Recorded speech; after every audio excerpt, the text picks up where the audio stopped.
19 জুলাই 2024 রাজধানীর বনশ্রীতে পুলিশের গুলি থেকে বাঁচতে কার্নিশে ঝুলে থাকা আমির হোসেনকে গুলি করে পুলিশ। একই দিন একই এলাকায় নাদিম ও মায়া নামে দুজন মারা যান পুলিশের গুলিতে। এ মামলার অভিযোগপত্র আমলে নিয়েছেন আন্তর্জাতিক অপরাধ ট্রাইব্যুনাল 1।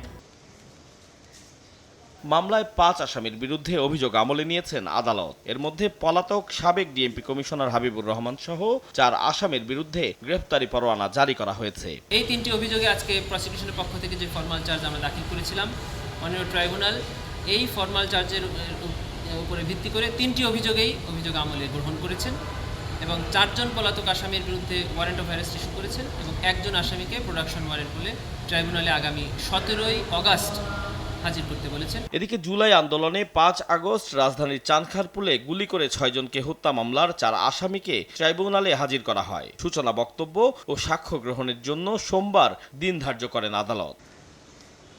আতাউর কাউসার, সময় সংবাদ, ঢাকা।